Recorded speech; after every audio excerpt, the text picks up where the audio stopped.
Halo, selamat datang di materi ketiga untuk instalasi repository institusi berbasis ePrints. Di materi ketiga, kita akan belajar mengkonfigurasi jaringan Ubuntu dan SSH server. Ya, ini kepentingannya nanti kita lihat ya, jaringan Ubuntu ini nanti bagaimana Ubuntu atau mungkin repositorinya nanti bisa diakses dari luar Linux begitu. Nah, fungsinya apa? Ya, untuk memudahkan dan tidak memberatkan ya, memberatkan dari Linuxnya sendiri laptopnya. Nah, seperti itu.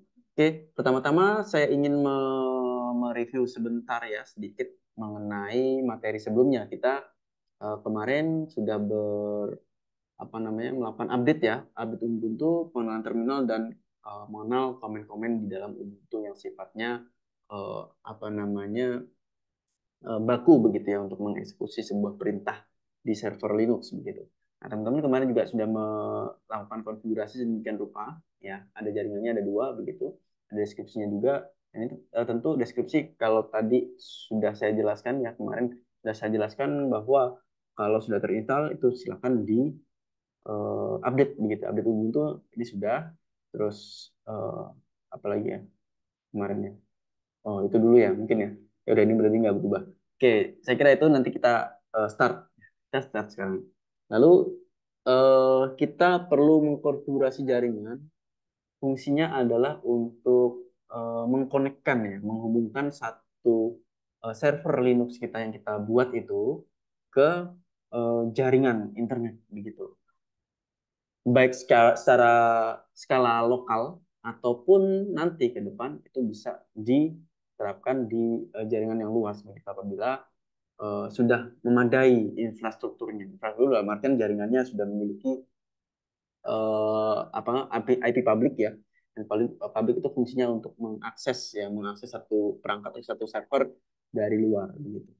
Nah, lalu SSH server itu fungsinya adalah untuk mengizinkan ya, mengatur privilege atau hak akses ya terhadap akses dari luar. Gitu. Sebagaimana kita nanti akan lakukan, kita mengontrol dari SSH server. Gitu. Kemarin kita sudah upgrade, kita open terminalnya lagi. Ya, lagi-lagi kita harus masuk sebagai super user, ya, masukkan password. Jangan lupa, ini berkali-kali kita lakukan, ya, jangan sampai lupa gitu ya. Lalu kita harus mengetikkan apt update dan upgrade lagi. Masih ingat ya, update dan upgrade itu untuk apa? Ya, untuk memastikan resources di dalam Ubuntu itu uh, update begitu dan bisa bisa apa ya bisa menginstal file-file yang mungkin belum belum ada begitu di dalam mesin ini yang sudah ada di apa namanya di servernya itu server Ubuntu yang di sana gitu ya dengan server yang kita miliki di laptop kita atau di device kita. Nah, kira-kira seperti itu. Lalu yang pertama harus dikonfigurasi, teman-teman kemarin kan, atau saya tadi sudah menjelaskan ya, bukan harus ya. Kalau misalnya kita inginnya menghubungkan jaringan dengan jaringan lokal dan jaringan luar, kita minimal harus mengaktifkan dua adapter ini, adapter satu dan adapter dua, di mana adapter satu itu tesnya NAT, ini nanti kaitannya dengan koneksi internet yang keluar, ya. Adapter 2 ini host only itu artinya ke apa namanya komputer induk, di mana komputer induk di sini itu adalah Windows-nya gitu, diarahkan ke VirtualBox host only Ethernet adapter. Nah, pastikan itu sudah betul terlebih dahulu, dan pastikan juga di bagian host network manager ini juga sudah ter-enable ya di HCP servernya gitu. Nah, ini bikin manual juga boleh atau automatically juga nggak apa-apa. Itu nggak ada paksaan. Kalau saya manual. Silakan kalau pengen cari aman ya ikuti hanya saya. Dan begitu kita close. Terus kemudian kita akses di sini lagi. Ya. Kita full screen seperti ini. Kita zoom ya agar terlihat. Ya, ya. Terlihat sudah. Lalu kita tadi sudah apt update dan upgrade. Selanjutnya kita install ya Install SSH, open SSH server ya. Ya, ditunggu dan ini perlu konfirmasi ya. Kita ketikkan Y terus enter dan ini membutuhkan akses internet untuk mendownload ya paketnya dari server ya, archive-nya server Ubuntu. Ya, silakan disesuaikan, pastikan ini sudah terkoneksi internet. Gitu, nyala dua-duanya. Seperti ini nggak ada tanda tanya. Kalau ada tanda tanya berarti ada yang bermasalah di jaringannya. Nah, itu yang dipastikan. Oke, ditunggu sama selesai. Kalau sudah selesai, kita eh, enable ya. Enable SSH, terus kemudian allow sistem CTL enable SSH. Ya, sudah. UFW allow SSH. Ya, seperti ini. Ada tulisan rules updated. Rules updated. Nah, itu artinya sudah bisa digunakan SSH-nya. Sangat mudah. Gitu. Kita eh, restart networknya ya, coba ya.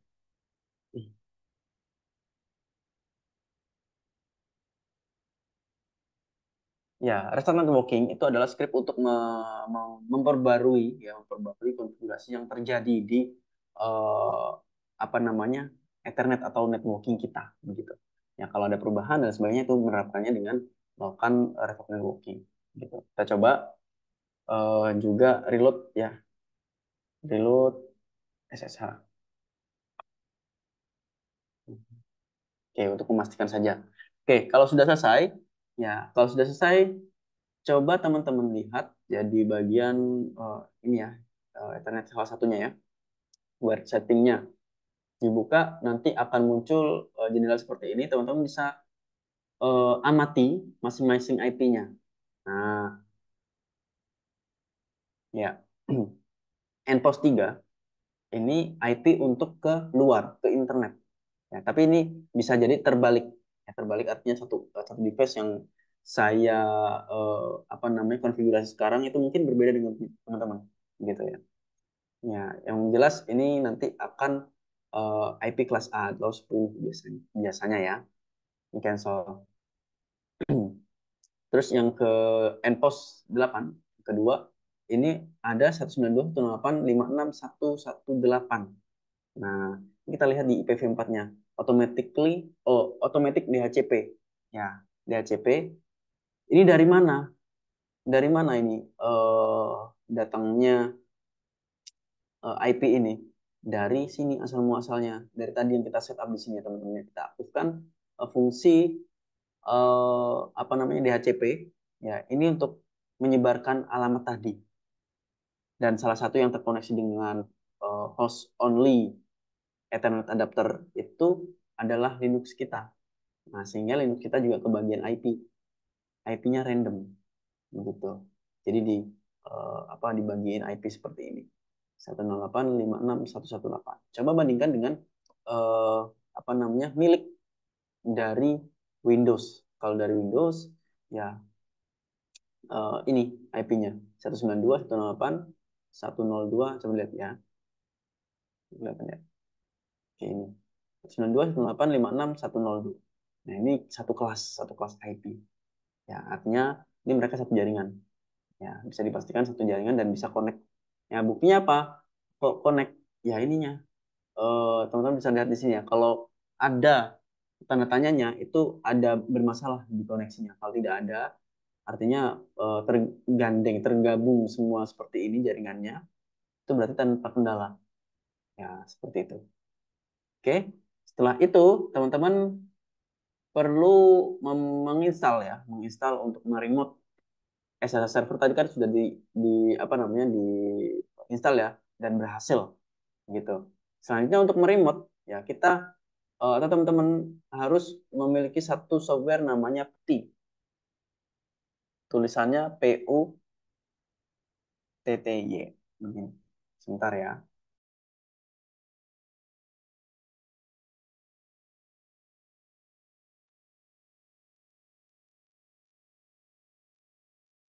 Oke, eh ya, nama aplikasinya namanya Putih, PUTTY, ini di-download begitu ya. Cari aja di Google, itu nanti akan muncul dan teman-teman download yang Windows ya. Ya, di sini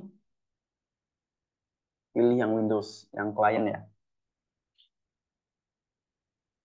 Putih ini adalah emulator untuk mengontrol ya, mengontrol dari eh, apa namanya Linux kita tadi. Teman bisa download yang ini ya, yang paling atas itu di-download dan diinstal. Selesai di-download langsung diinstal begitu. Maka kalau sudah terinstall ya, nanti teman-teman akan dihadapkan jendela seperti ini sebentar ya. Oke, akan muncul seperti ini. Ntar saya tekan. Ya, kita buka konfigurasi jaringannya tadi. Ya, kita lihat di sini. Ya, saya gandengkan atau saya jejerkan begini ya. Nah,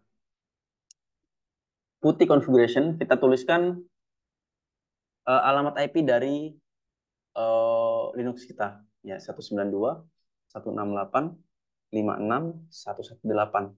Ya, punya saya dengan punya kalian mungkin berbeda. Ya, itu wajar. Di open.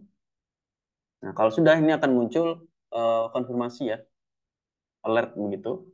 Kita masuk sebagai apa super user, di mana super user seperti yang saya sampaikan tadi itu adalah user utama yang tampil biasanya itu yang tampil di sini ya, di terminal itu yang paling atas ya, sebelum tanda add itu, yaitu adalah username-nya di Gilip 1 ya saya. Nah, oke, teman-teman apa silakan disesuaikan login as di Gilip 1 gitu. Oke, ini akan diminta password ya. Passwordnya satu punya saya. Nah, ini akan muncul welcome to Ubuntu. Lihat nggak ya? Saya coba share screen-nya langsung sini aja, biar besar ya. Ya, seperti ini ya. Jadi ada tulisan welcome to Ubuntu, bla bla bla. Nah, ini adalah satu indikator bahwa putih kita itu sudah terkoneksi dengan Linux ya, atau sudah bisa mengakses terminalnya Linux begitu. Ya, oke. Saya kira itu ya. Nanti untuk konfigurasi lanjutan bisa di apa namanya dilanjutkan ya di materi keempat begitu ya. Kita menginstal repository Apprints dan modul Apprints begitu. Saya kira itu nanti teman-teman bisa konfigurasi sedemikian rupa dan targetnya sudah bisa mengakses Ubuntu melalui Putih begitu.